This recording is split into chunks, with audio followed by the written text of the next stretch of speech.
welcome to the Think Fitness Life podcast, Mindset, Exercise, and Nutrition. We are three personal trainers and health coaches dedicated to providing information in these realms to promote critical thinking and assist you in your life practice. My name is Matt Gluckman, and as always with me are both of my co-hosts back in action, Eric Menchie and Mike Urso. Yo, yo, Go ahead and yo. introduce yourself, fellas. Which one's Eric? I am Eric.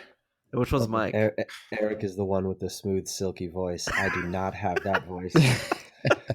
Just to help our listeners kind of distinguish who's talking. Differentiated. Yeah, right. We like to explore topics related to mindset, exercise, and nutrition. We look into the psychology, the science, the behavior, and we give you examples and takeaways that you can use to shape your fitness lifestyle. So take a listen as we peel back the onion, fall down the rabbit hole. We hope we can help guide people along their journey as they continue to strengthen their body, mind, and spirit. And this week, we will be discussing heat and cold exposure. And before we dive into kind of the in-depth benefits and the science behind it, I just want to mention that extreme exposure, or excuse me, exposure to extreme heats and extreme cold, not extreme exposure, right, has a lot of benefits.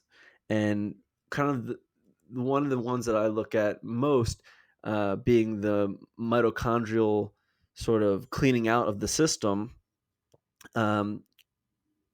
is super crucial to health and performance at the cellular level in the human body.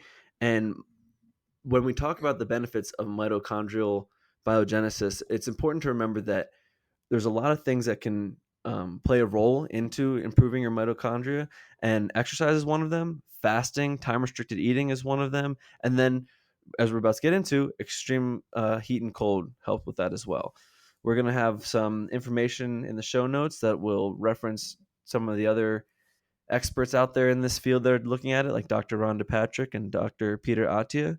But before I talk your ear off, let's hear from the fellas. Who would like to go first? Doesn't sound like anyone's jumping up. Well, I mean, let's start with what we always start with, which is the science. And I think the most staggering, let's start with the heat. I think going in that direction first. So heat exposure.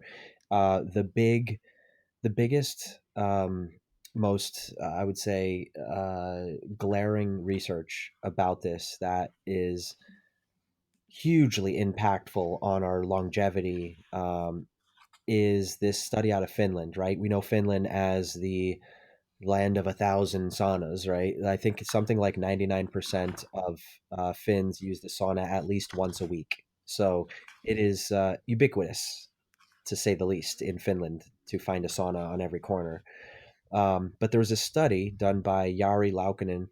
He's an MD, PhD, clinical cardiologist, and he was measuring a lot of different things. So it was over 2 decades. It was with, I think, 2,300 men. So a pretty big long-term study with a large group of people. They had 3 different groups. I don't want to get into it too much and confuse people.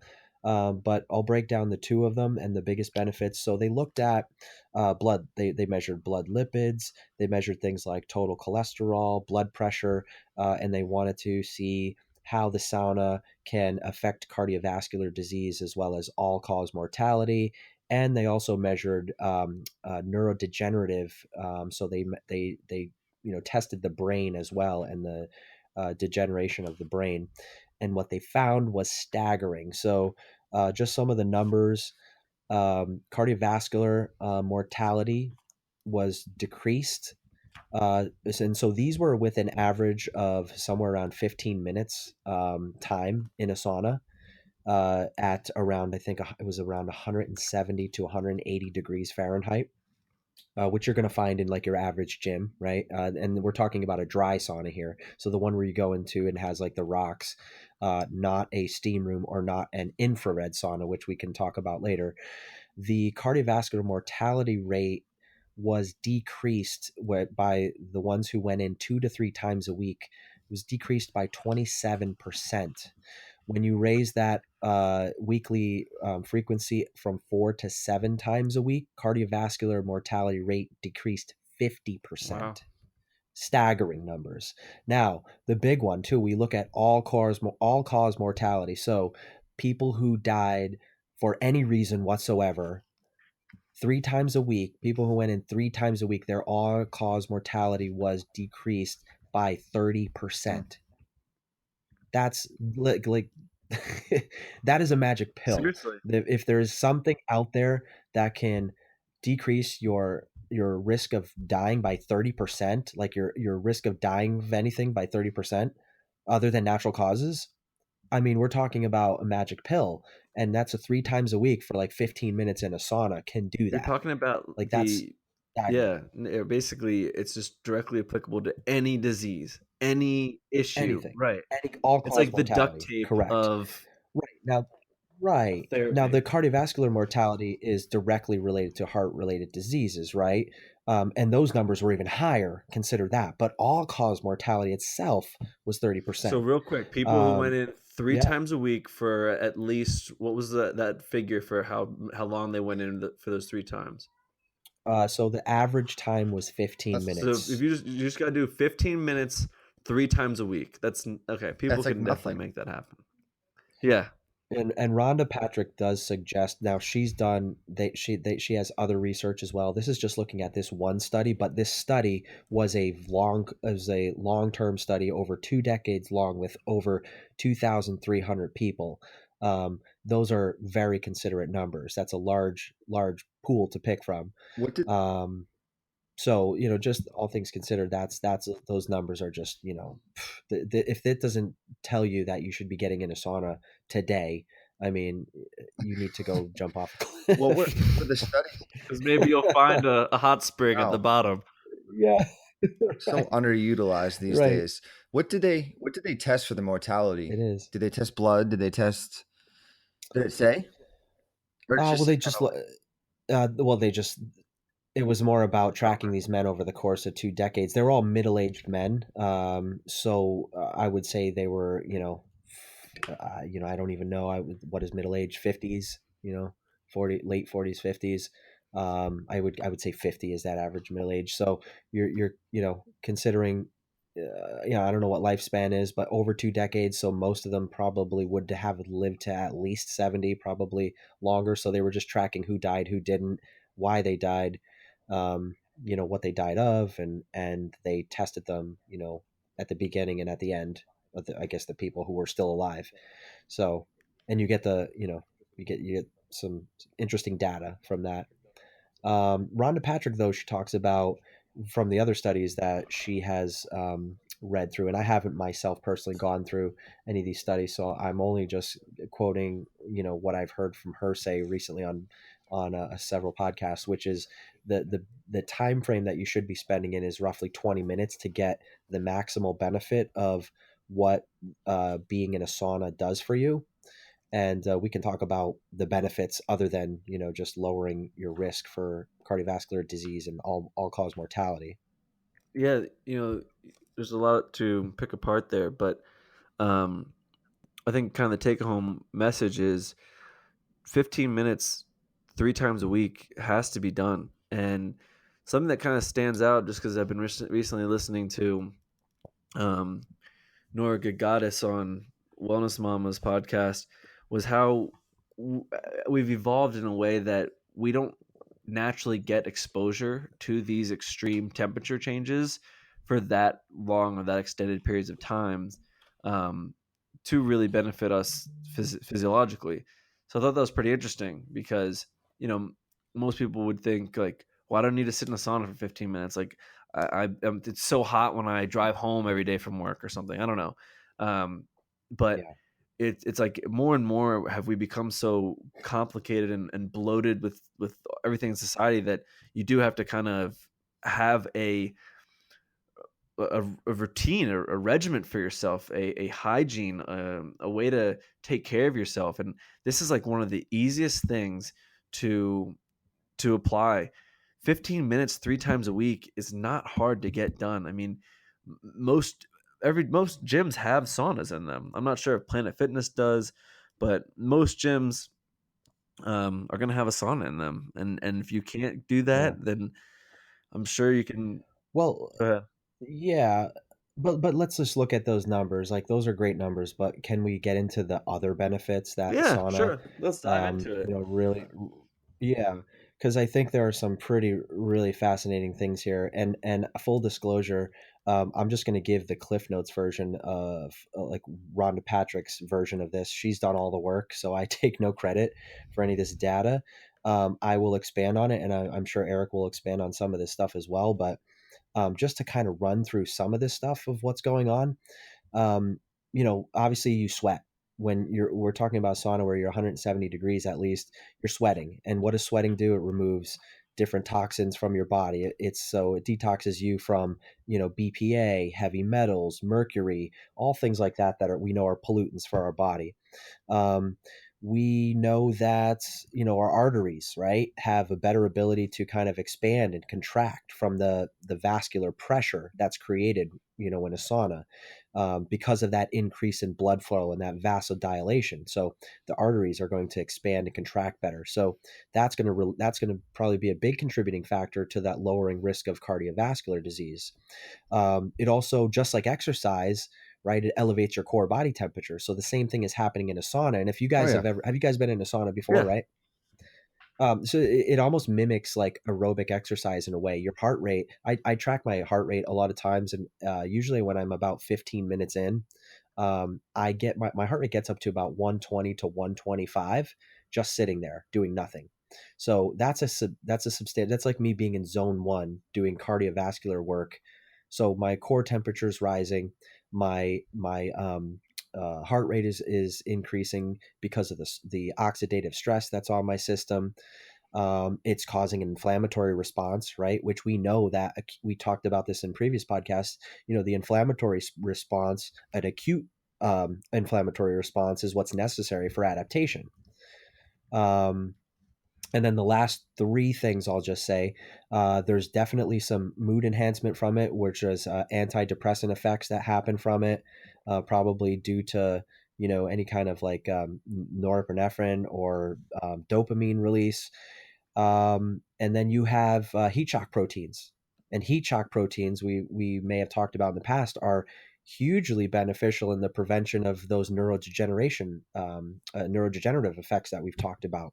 So you get those heat shock proteins that are accumulated during that sauna session. And then the final thing is, and this was a new word for me, I had to kind of do a little research on it, but a beta endorphin. And what a beta endorphin is, and so beta endorphins are dumped into your system when you're in a sauna under heat stress. And a beta endorphin is essentially, it's a very powerful pain suppressant that is produced from your pituitary gland and released from your pituitary gland when you are under a lot of heat stress. And so it also acts as a pain relief. So I don't even, I don't even know where to start when when we kind of look at all these benefits that you get from sauna use. It's almost overwhelming to say, you know, I shouldn't do something like this because there are so many benefits. Now, there are psychological effects of it as well that I think prevent people from going into it. There's discomfort, it's hard, it's miserable. So there's a lot of like pain tolerance that you have to get through. But if you can, I mean the benefits are And just you don't really have to do much. You far and just sit Well, beyond. there and kind of let your yeah, system right. shut off. You Was just it? sit there. You just have to Yeah. yeah. You have to face the pain. I mean, because it Is there hurts. another application, or is sauna really it? As like of heat or Hmm. just What do you mean? Like when we get to extreme cold, like I can already think of like three different ways that can be done. Like ice baths, cryo the chambers, tough and thing with sauna. Well, there's you steam know, Oh, I see rooms, what you're but saying. that's a little different. And then I mean, Yeah, you can't take a steam hot rooms. enough shower. I mean, you yeah, would scald your skin, and that's the problem with water. You can't get it that hot. I mean, you can right, take hot showers, which is still very beneficial, right, but not to the degree of saunas. right. So And you that. don't want to be out in the Right. sun under extreme heat either, because that's like you're just going to cook your skin, and So really, the that. I sauna is mean, we the know. really the best way to get that extreme heat exposure in a safe way, in a safe and Yeah. controlled way. Well, so there's another thing. Have you guys heard of obviously red light and infrared sauna? So that's another one. The only thing with the infrared sauna, and they're actually cheaper, I believe, than buying like a dry barrel sauna that you can have at your house. The infrared is a lesser expensive version. I think you can get a two-person uh, one Wow. for that fits into a room for like $1,000, but it only gets up to 140 degrees, and it doesn't heat you uh, nearly as much or as That makes quickly. So you'd have to be in it longer, since like all these studies are done at a minimum of 170 degrees. So the IR sauna is only going to get you up to they only get up to about 140, but they do penetrate deeper through the epithelial layers. yeah. Um, I think I said that right. But yeah, and But so it's they not that do heat that penetrate that you deeper. Um, but right, but it's not the type of heat that's going to raise your entire core temperature. So it may be good for like more um, localized type of relief from things. I know red light has a lot of benefits in that, in cellular turnover and mitochondrial regeneration. Um, but yeah, that would be another option yeah. as well. And then we Eric mentioned it. Steam room is another one. Something I learned about steam room that I thought was interesting. Um, and I once I got thinking about it a little bit, it is beneficial because of the moisture and the humidity that's in the air. So it kind of it does for people who have like like what's the word I'm looking Yeah. for, hay fever or allergies, right? They have like upper respiratory blockages, skin issues, eczema, things like that. I think the steam room can be really beneficial because the humidity will hydrate the body a little bit better. But if you think about it, if you have joint pain, like arthritis, or think about people who, like, when it's raining outside or when there's humidity in the air, they get like their joints hurt, like their knees start to hurt, their elbows hurt, like they complain about joint pain. The steam room is going to have a detrimental effect on people who may have arthritis because of that, Interesting. because that humidity, that wet. Yeah, so that may have a negative effect for those people. So you just have Right. to steam room. You just have to be more careful how On you who? use On it, what I was the guess. population that it was negative for?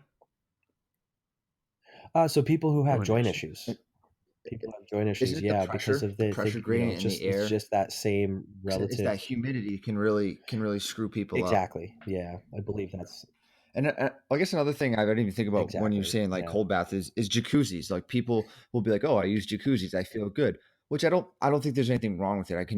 You can Yeah. be used Yeah. to relax it, for relaxation, all that stuff. But same thing, it's not getting even as close to hot as a sauna. Like we're talking 100, 104. So that really doesn't come close Yeah. to what. Yeah. Exactly. Yeah, because other than that, it's going to start burning your skin. Even a steam room could be kind of unbearable if you stay in it too long, because once that thing starts pumping That's out And if steam, the you can, water if you're too condenses close and to it, starts you could actually dropping, burn like yourself it, pretty it gets bad. hot. And a steam burn, yes, And plus, like sauna's yes, more, how do you absolutely, say, it's more progressive. absolutely, Like you walk into a steam room, it hits you right off the bat, and you're like, "Whoa, I have to adjust." Where a sauna, like it kind of gradually works on you, and you're like, at yes, first you're not yes, too bad, and then you can start to feel the heat come in, and then kind of just relax with it and let your system go. yeah, so we Yeah. exactly. It just slowly, like raises your core temperature. so we have a lot of great benefits to heat exposure. We have a great way to apply it. Um, we have risk factors for why you wouldn't want to get into extreme heat in certain ways, like steam room and stuff like that. Why don't we talk a little bit about how we all directly use the steam room, or excuse me, sauna, steam room, whatever, maybe to help with our recovery or just our routine. Talk a little bit about how you use it, Mike. Yeah. Well, so I don't really use the jacuzzi all that much. Sometimes, once in a while, if my muscles are sore, I find that the jets or the circulation of like it's more like Hmm. hydrotherapy than it Just is like the actually pressure, heat more the pressure. exposure. Yeah, yeah. So it's like the hydrotherapy. It's like the water. The jets are moving the water around, and the water's kind of massaging you in a way. So I use it for that if I'm feeling like for like DOMS, for example, delayed onset muscle soreness. A jacuzzi feels better. I don't know if it does So you anything, do but it it you do it feels like better. after you're sore after a workout, like post. Like the Yeah. day after, Okay. yeah, like the day if I'm sore from a previous workout, I use it. The sauna I use, mostly on like a recovery day. I don't always use it on days I work out because a lot of the same things, like if I'm like today, I was doing a 20-minute circuit and my heart rate pretty much stayed. I was using four different exercises and my heart rate was staying between 150 and 160 the entire time, which is higher than what I'm going to get when I'm in a sauna. So I'm not going to go in and then use the sauna because I am getting a lot of this, some of the similar benefits of just, working out and having my core temperature that high. But when I go into the sauna, I'm probably using it on an off day. I try to go in at least twice a week, usually as a recovery method. So I will go into the gym, I'll go stretch, I'll do some yoga poses, things like that, open up my hips, and then I will go into a sauna once my muscles are opened up and relaxed. I find it hard to go into a sauna and like actually do anything other than sit there because just moving creates Yeah. so much more stress. I don't know if you guys ever taken like Bikram yoga, but doing a class like they're trying to do some sort of dynamic movement while It you're can throw in your that system extreme off pretty heat bad is if you're not really, ready really for it. hard. Yeah, you could get dizzy and pass out, and sometimes not somebody's not in there to help you up. So I use it in that way. Lately I've ramped up to about Nice. 30 minutes. Which is and so the sauna I'm in is roughly it's hot. It's on the hotter side. It's anywhere from 180 to 190. The day I happened to go in 30 minutes, which was Sunday, was Damn. it was actually 190 because I don't think I was there so early that I don't think anyone was in there to open up the door yet and let the heat out. So that was brutal. But most of the time, I do a minimum of 20 minutes, and I just go and I set my watch. Sometimes I'll put on my AirPods and I'll put my phone in a towel so that it doesn't get cooked, and I'll listen to a podcast for 20 minutes, or I'll actually meditate for the first 10 minutes, and then and then I'll just kind of chill for 10 minutes. I find that just focused on slow breathing, and that helps me deal with the pain of how hot it is and how uncomfortable it is. But that's how I'd use it. And then we could talk about cold. Sometimes I'll go from the sauna and go and do a cold Yeah, we'll shower we'll, right we'll after that. talk in cold in a So little bit. I want to yeah, yeah, because sure, I think we're all going to kind of have the same answers, kind of along the same lines of just like post recovery or setting it up for a day that yeah. is more of a recovery day anyway. And I remember reading about it, but I'm not exactly sure. And I'm just curious: do we know what the extreme heat does to our nervous system, parasympathetic What it um, does? or sympathetic? Yeah, Well, yeah. it'll shut Well, off yeah, the sympathetic, right? yeah. Well, it upregulates it temporarily, right? That's it. That's the acute stress that's put on the system. I mean, there's acute oxidative stress that's put on the system when you're in like high heat exposure like that. So it is a temporary Okay. sympathetic, but as we know, So as soon what as you goes up basically must go leave the down, and room, your so sympathetic nervous system would turn back on. Okay. exactly. Right, and you guys must notice this once you leave a sauna, like you are relaxed while you're in there, but you're also kind of tossing or moving around a little bit. You're uncomfortable, but then when you get out, you're Yeah, so I was just relaxed. curious, You're just so much more because relaxed. like I was saying, we all kind of have the same sort of modality. We're using it like post workout or recovery type, and I was just Oh curious, like yeah. if has anyone ever used it like Yeah. pre workout, and if it would change your central nervous system if you Um, shouldn't do it, but Yeah. not before a big lift it or doesn't something. really like sympathetics, parasympathetics more or less. Like it doesn't No, flip it the can go back switch and and leave forth. it in one position essentially. Like you wouldn't what I'm basically getting after is you wouldn't want to do like an hour yoga session before you went and did like a PR lift No, that day no, because yeah, that's going to totally yeah. mess up your central nervous system. It's going to feel a lot different versus you could definitely do a sauna and hit the that heavy squat, that deadlift that day if you knew that like, oh man, like I'm just gonna hit the sauna right now while I'm in here, and I'll go get my lift, but I have no time after. Like that is still But okay I think because there'd be a it's a limit on the temporary time. flipping of the So switches. you can use the heat to activate your muscle Yeah. fibers and the action Okay. of calcium Yeah. within the muscle because that heat will activate that, thus influence muscles involved. So you're going to get like a better, almost like a post activation potentiation effect because the calcium's already like in the muscle. But if you're sitting in there for 10, 20, 30 minutes and before you lift, I think you're starting to tap into other kind of realms of, what the body has to do to self-regulate its heat, which you might start losing that effect. So I tell people, like, if you really need to warm up or you're kind of like cold, like maybe 5, 8 minutes max, and then go do your stretching and get on with your lift. I like it. I like it. And then real quick, back to what Mike was saying about 30 minutes in the sauna. There is a time where where it's too much, right? Like, would you say? Do you know off the top of your head what time that would be? Yeah, well, I don't know exactly, but I do think that, yeah, probably after 30 minutes, there's some diminishing Yeah. returns. Okay. I know it takes, I think, at least 20 minutes for those heat shock proteins to activate. So you're not going to get the benefit of the heat shock proteins unless you're in there for, probably at least 20 minutes. I'm sorry. And those heat shock And proteins it, are, again, what helps in the prevention of those neurodegenerative effects that happen. So, and that's that's really going to be important too. If you probably want the brain health self-regulated too, aspect because of I it, think spend at everyone least has a 20 Okay. different minutes in there. regulatory system. So normal is like 37 degrees Celsius. If you start creeping high over that Mhm. real fast, you're going to have issues. Some people can sit and kind of regulate their internal thermal heat better. So I think everyone's going to be a little bit different, but I would say like nothing over 40 minutes. Like no way. Okay.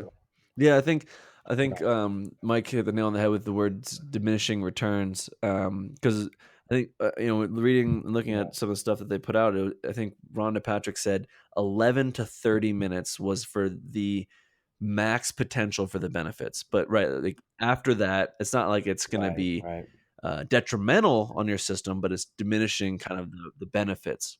Yeah.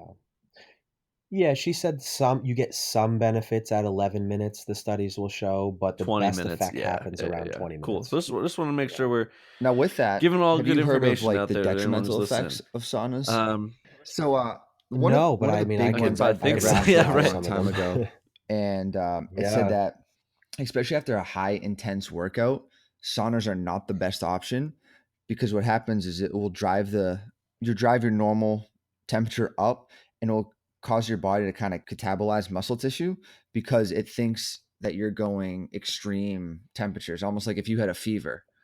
So and it said that they shouldn't Mhm. be used Yeah. after high intensity, high workout bouts. And Matt, if you need a reference on that, that's Baracos 1984. I can send you the study over.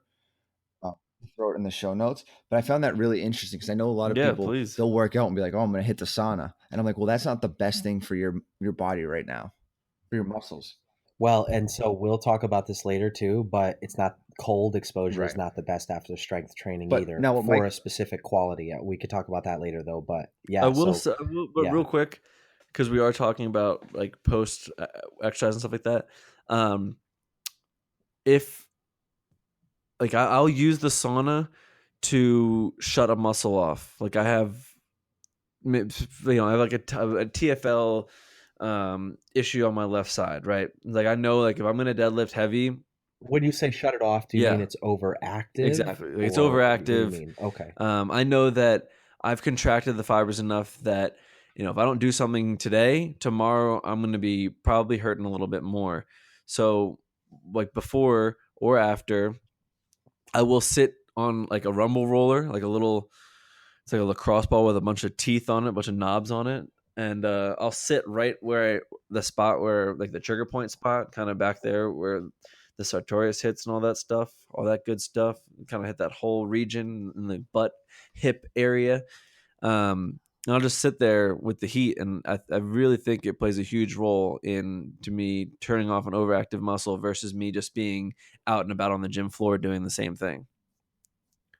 But I think it's really important that Yeah. we're mentioning the timing, like you guys are about to get into about post heavy lifting. Right. You don't And want where Mike extreme said, like cold. You after don't want yoga or extreme something, heat. or yoga, that's Yeah. fine. It's like when you're really driving your heart rate and intensity up, that's when you know you can't do it. If it's like a aerobic bout of exercise where your heart rate's not coming over 130, I think you're fine. Yeah. But where I do see some application, and I've used this before. So did you ever come in like the gym from your car in the dead of winter and it's really cold and you're like, God, it's going to take me forever to just get warmed up, through my warm up before I'm ready to lift.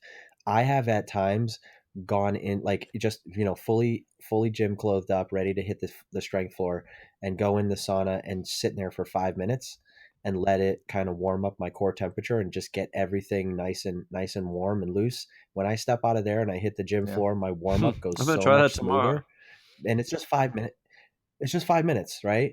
And I saw people doing that all the time. They'd be coming in while I'm sitting in there in my towel and they're fully clothed. And I'm like, what's this idiot doing? And then I thought about it a little bit more and I'm like, oh, let me try it. I'm kind of, my fingers are cold. Like, I don't know, I'm going to grip a bar. I'm like, and I go in 5 minutes, and in 5 minutes, every single muscle in my body is warm. I know I have much better circulation. And with better circulation comes a better, probably muscular response to your warm up, your stretching. You're upregulating your sympathetic nervous system because your heart rate's starting to go up. The blood's going into the peripheries of your body, so you're really, yeah, you're getting a better response that's prepping you kind of. I'm saying 5 minutes. I'm not saying sitting there for 10, 15 minutes, but 5 minutes is prepping my body to basically mimic what it's about to do Yeah, anyway, and it's which almost is, like I wish start I to could heat up go my in core and do temperature when like I start some to exercise. calisthenics or warm up exercise, but I look like a complete idiot. Because I've done the same thing where I'm like really cold. I'm like, I got to lift, and I just like I know this isn't happening. I'll hop in there too. Yeah. I need to start Yeah. using that. Yeah, I it do feel works. like I will side with Yeah. you, Eric. Though, like I'll feel like an idiot when I just sit there and meditate. I'm like, man, people Yeah. probably think I look like a loser, but I don't care. Oh, I Yeah. don't I don't I don't even No, I don't care. care. I I'm don't just even saying, care. like, Yeah. that it is a thought for a split second, but I'm like, yeah, whatever, just do it. Sure. Yeah. Then you get over it. So let's get into How cold do you some want to go? extreme cold stuff. Real cold? It's coming into winter. Yeah. Where do we want to go? I want you to tell me how I Well, can let's talk about get the all the different Not gonna benefits benefits. from happen. extreme cold without getting extremely cold. No. Yeah, let's start with I love applications. ice So baths. we Oh, know ice bath it's from been back in the around Well, since day. you like got the dawn of time. ice bath, right? Classic ice Yeah. bath. Miserable. Miserable. And then the less intense version, Yep, the cold yep. shower. And then the Yeah, you get the convenient cold shower. 2018 Yeah, version, same benefit. cryotherapy. Yeah, if you want Yeah, to pay 10 times as exactly. more, but but get it done in yeah, but get it done in half the But time, hey, you or know what? It not is even for the people split who really split. don't have the time, who have all the money that they can dispose of. Right? It's not a thing to laugh or to think about when they ask for the price, but Yeah, they don't have time, yeah, so they literally can only But I do a think minute I and a think for half, 2 minutes out of cryotherapy, the a lot of week to people run to a I cryo that I've place. known or experienced with that, they just do it once a yeah, week and they yeah. think they're good. Like they think it's a one-time thing where they're like, "Oh, my body's reset." I'm like, "Well, no, you need more consistency with stuff like that." Yeah, yeah. I think Right, that's yeah. important to mention. Because, Especially Well, and especially because it's not a localized type of approach to cold exposure, it's a Mhm. systemic approach. And anything that's a systemic approach, I feel like you need to repeat it, a little bit more over and over.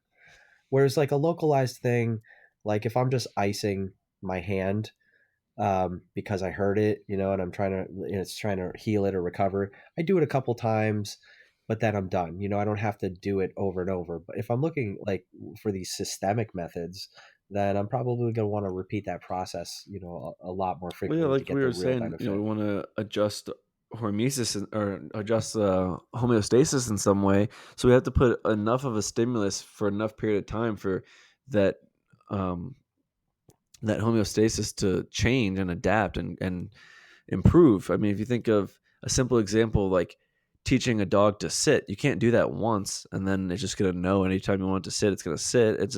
It hadn't learned it. It didn't do the stimulus enough for it to figure it out. Same thing with kind of the body and all the benefits that it can get from extreme exposure. So, Yeah. do we have a study? Do we have any information on maybe some statistics of um, benefits from frequency to exposure? The, I don't have any of those. The only studies that I really have more to do with like increasing metabolism. So, there's a study out there that said that the exposure to cold, and I don't have the exact It's numbers, huge. but Yeah. 80% increase in your metabolism over when you're just, at a warm level. Yeah, and I think it has something to do with too activation of the brown fat and that brown adipose tissue, which we know is highly active and helps you burn calories and use energy better. So it activates that, and we know that lean people tend to have more brown fat than white Yeah. fat in their body. Yeah.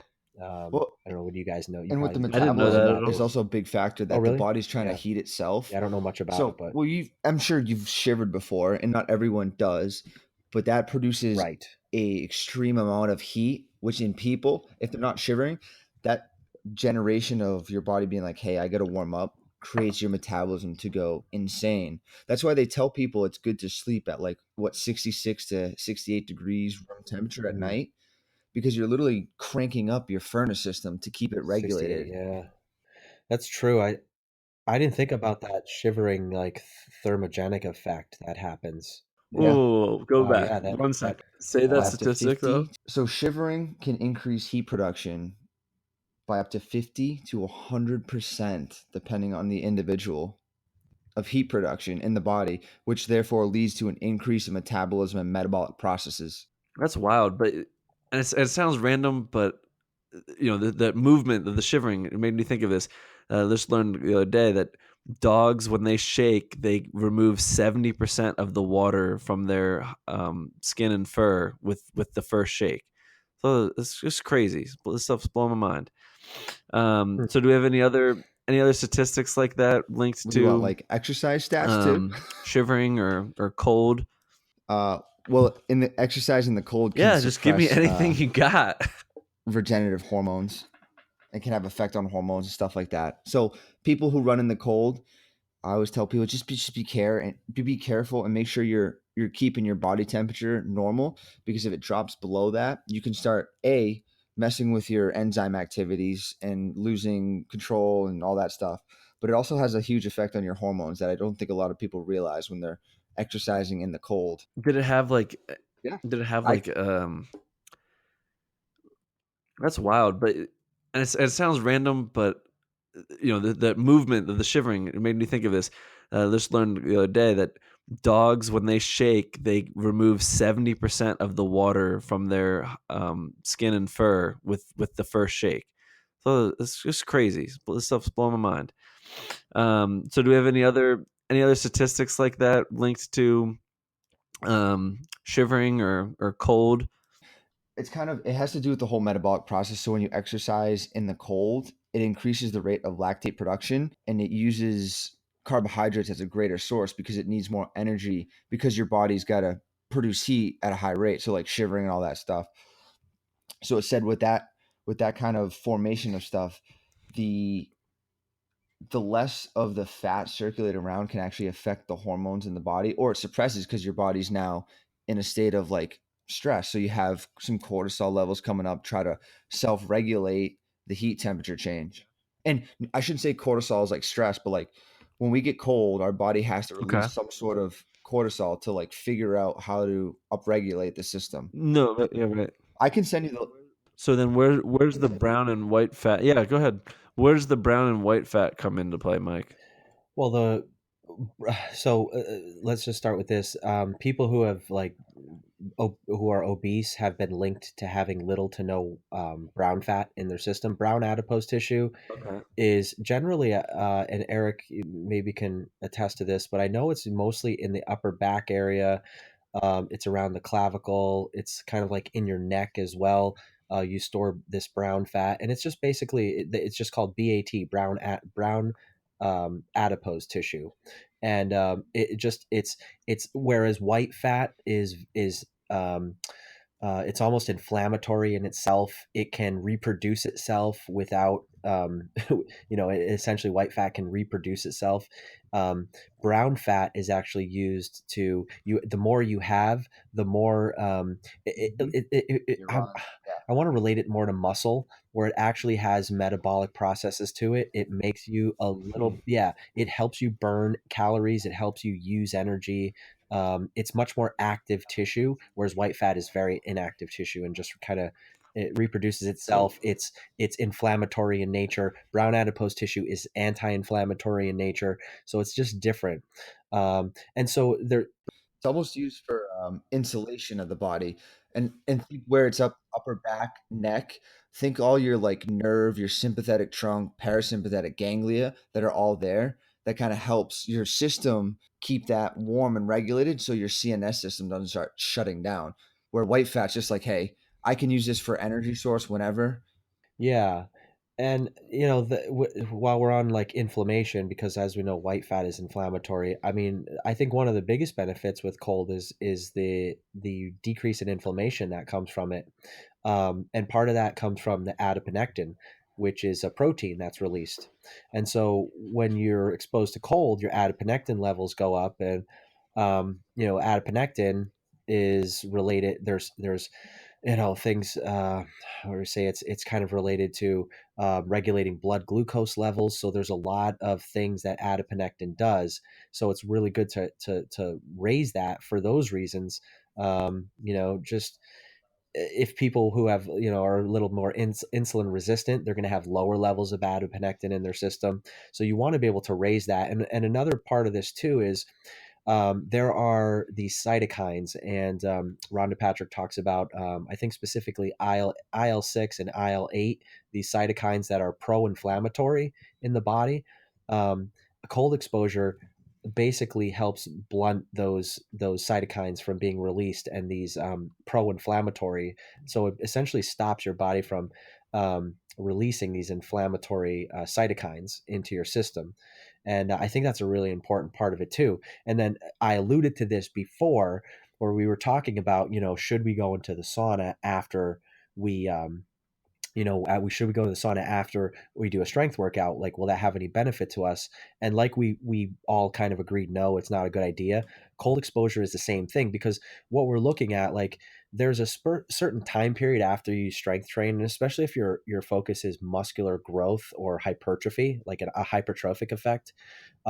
You want an acute stress, and you want acute inflammation to happen, because that's what actually makes your body have to essentially prepare itself. try to prepare itself to repair that inflammation and then grow back and adapt stronger.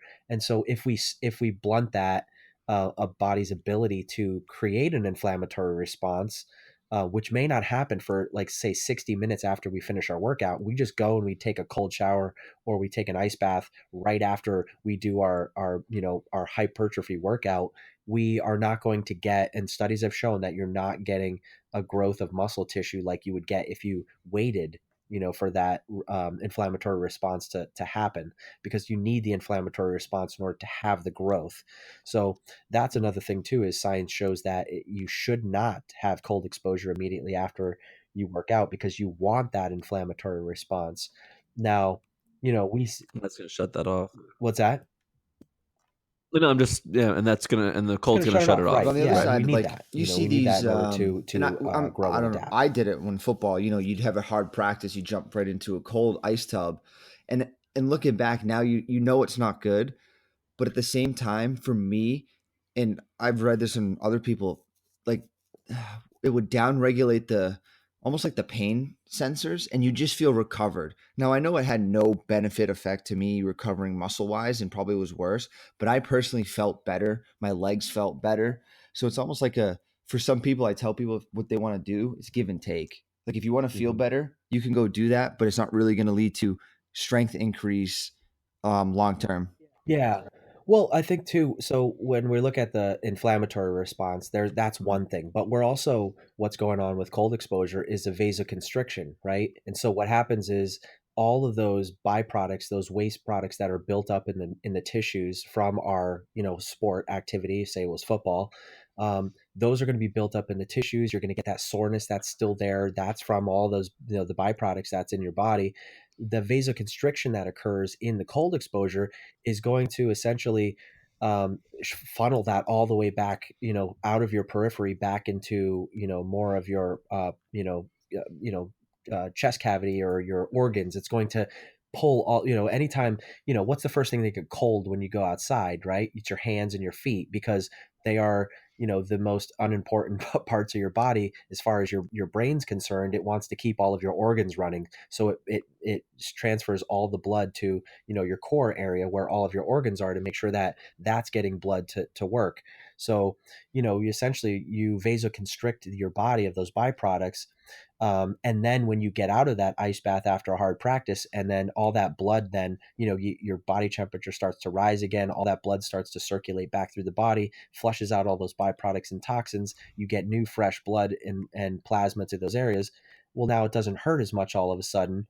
And yes, there's a psychological effect that's happening from it, but I think there's also the physiological effect of, it's like a flushing effect in a way as well. Mhm. And so it could be good for you after a sport, maybe like that, where you Yeah, are sore. But again, if your goal is hypertrophy and to put on muscle, or to get stronger, to gain strength, then I totally think agree. it's detrimental, in those applications.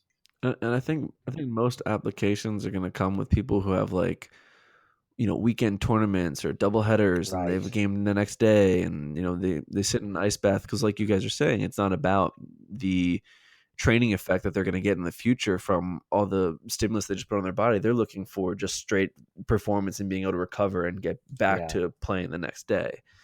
Um, but there was something specific I wanted to say. Oh, so we have it's really applicable to say, okay, I can find a sauna, I can sit in there 3 times a week, I can do that for 15 minutes, 20 minutes, whatever.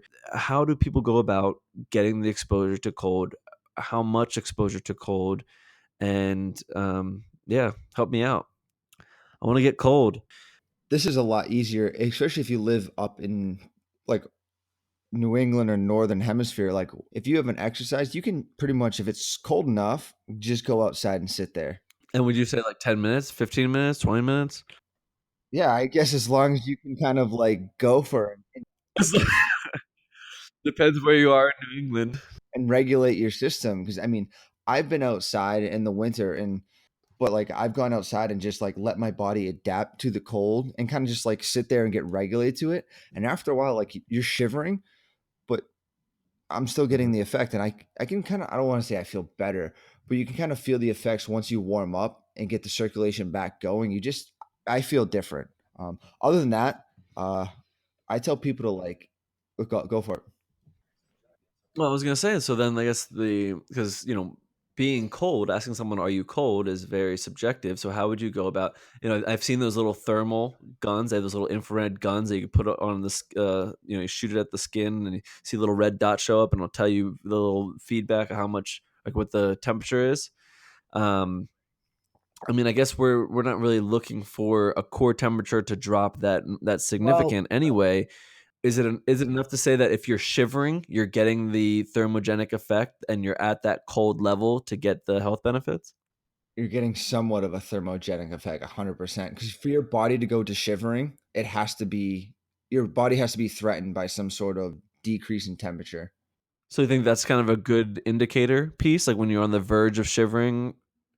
it is. I mean, as soon as you get hit with some cool, you're going to start shivering almost immediately. I want to say I don't know what the specific time frame is to get the minimal amount benefit. Yeah, I mean, I would The use, benefits. and I Okay. think going outside is a great Yeah. option. If you don't have that, Mhm. everybody has a cold water shower. Um, that would probably be my first recommendation for people, because it's just widely available to pretty much everybody. And then you can alternate between hot and cold, hot and cold. Right. And then something we haven't really touched on today, which goes hand in hand with both heat and cold exposure, I believe, is the psychological benefits, right? Or the willpower that you can gain by putting yourself through something that's challenging like this, or putting yourself into that uncomfortable position. We've talked about this in many past episodes on many occasions. It's, doing something purposefully hard builds that strength, builds that willpower, and it's good to know. Obviously we can all use a psychological, a psychological boost, but to get a physiological boost from it as well. I mean, taking a cold shower is, there's nothing that's not beneficial about it, except for the discomfort that and that's more of a psychological thing. Once you can get past that hurdle, the benefits far outweigh the discomfort that a cold shower provides. So I would go with that route, and I would try to do it at least like 3 to 5 minutes. But the great thing about a cold shower is you can slowly acclimate yourself over the course of time. You don't have to just blast yourself with, ice cold water right off the like right off the bat. You can essentially, like, turn it little by little and just let your body, get acclimated to it until you can bear the coldest you can bear, and then you just come back to it the next day and you try it again. It's really easy to kind of go that way, and you may not get the benefit, that you're going to get from just jumping into an ice bath or going outside when it's 23 degrees out, but you will get some benefits, and more importantly, you're going to slowly acclimate yourself to being able to get to that point where you will. So that may be more useful for most people. Just like you said, it's uncomfortable. People do not like the cold. So you tell someone to go get an ice bath, they put one foot in, they're gonna be and they don't like it, they're gonna get out real quick. Because ice baths drop to like about Right. 50 degrees and it's cold. You need it to be really cold for an effect. Yeah. So I tell a lot of people cold showers to start off the day, or yeah, start off the day, or just start kind of bringing yourself to be able to withstand that cold, because unlike the heat where your body can be comfortable and then it can start overheating, your body reacts really quick to the cold, and it's almost like a straight kick right in the face, like, hey, your body's got to figure it out. Breathing's going to change, blood flow is going to change, and people need to be ready to understand and how to kind of manage that when it hits them. Yeah. I will say this too. Oh, go ahead. No, go ahead, Matt. I was just gonna say I'm such a big baby when it comes to changing in temperatures, and I'm like, even when it's a hot bath, like not even if it's a jacuzzi, I'm slowly getting in because it's just so uncomfortable. And same thing with cold. I mean, I remember I think I was in an ice bath last in like middle school, but I remember looking at the thing like there's no way in hell I'm gonna be fully submerged up to my waist, just hanging out in this thing. And slowly but surely, like probably in a 10-minute time span, I'm Yeah. eventually just sitting in this thing, and I was actually uh complacent. Very, Not, I wouldn't say I was very much. comfortable. I wouldn't say give me a Yeah. beer and throw on a movie, but I was complacent. I could actually handle it. So Yeah. Well, and then one last thing, we didn't really talk about this much, but I think Eric, you alluded to the most comfortable temperature to sleep in is typically cold, like 66 to 68. Well, there is, and this is purely anecdotal from my own experience. Rhonda Patrick talked about this, as well as Peter Attia on Peter Attia Drive podcast with Rhonda Patrick, and I could attest to this, as there is a effect that happens when you go from a hot heat exposure to cold exposure and then directly to bed, that you sleep like a baby. And what it is, so what you would do is, take a hot bath or a sauna or whatever it is, and then interesting. immediately go in from that hot into a cold shower. So you want to get to a point where you're like, so let's say a hot bath where you're getting your core temperature up, higher than normal. Then you would then do like a 5 to 10 minute cold shower, where or a cold bath, but probably a cold shower, which is much more accessible, where you allow your body temperature now to drop much more drastically. So, we're probably going to hang somewhere in the middle at a regular kind of body temperature. But what we're doing is we're bringing it up.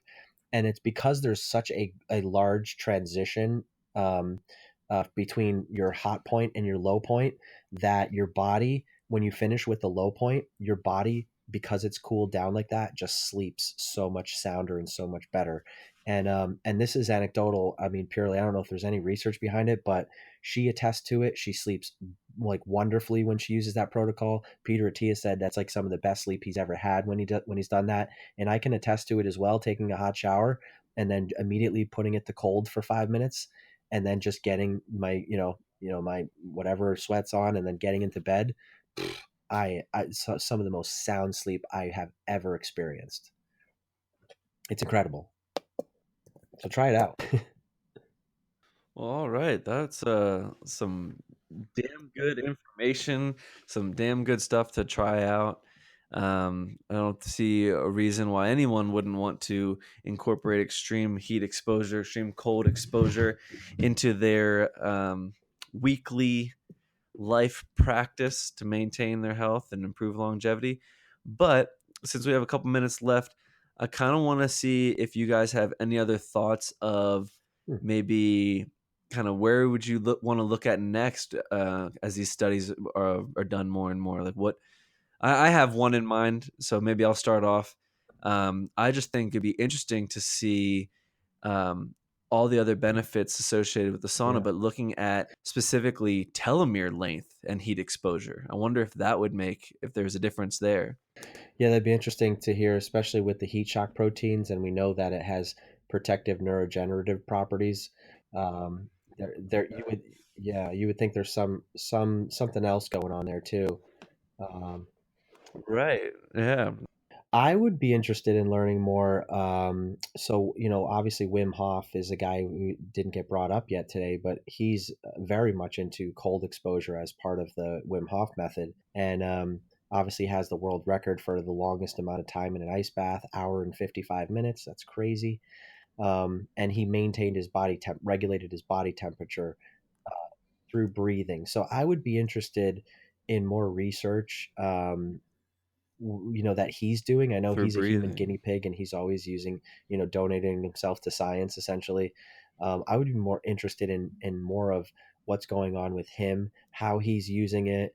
What are some of the results that he's seeing in regards to, and I know a lot has to do. He talks a lot about the immune system. That's not something we touched on much today, but he talks a lot about how the cold exposure and the breathing in conjunction with one another can really impact and improve and enhance the immune system. And I've heard a lot of people reviews who have done his method for whatever it is, the 12-week time or 10-week time, where they do the breathing, the meditation, as well as the cold exposure every day, and they didn't get sick. They don't have any allergies anymore. Their autoimmune diseases are disappearing.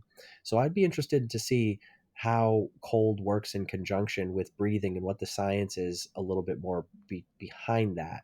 I know that the cold exposure itself has some immune probably function, but I I'm really curious as to how the breathing works in conjunction with that and how it probably enhances the effects. So, for any scientists listening, we want to look at heat and telomeres and cold and breathing. Uh, We will be test subjects if you need them. yeah, right. Eric, what about you? Um, I would say we'll follow up on Mike, just how that stuff relates to enzyme activities and how you can upregulate and downregulate those those enzymes, and especially in the mitochondria that really affect metabolic pathways and stuff like Mm. reactive oxygen species, and how that can stop that stuff, and how it could be utilized to like maybe not maybe kind of not cure, but like decrease the amount of cancers, or fight some of these diseases out there with more of these enzyme activities rather than medications, and start really taking back control of how our system's supposed to work, in conjunction with with the enzymes in those small processes of the body, and how we can get better. And I think there's definitely an application, and I think Wim Hof is on the road to do that, and trying to figure out how to take control of his basically his immune system, and alter it so he can live efficiently and live healthy. Yeah, with just breathing. Well, that's been a great episode. Again, this is heat and cold exposure therapy.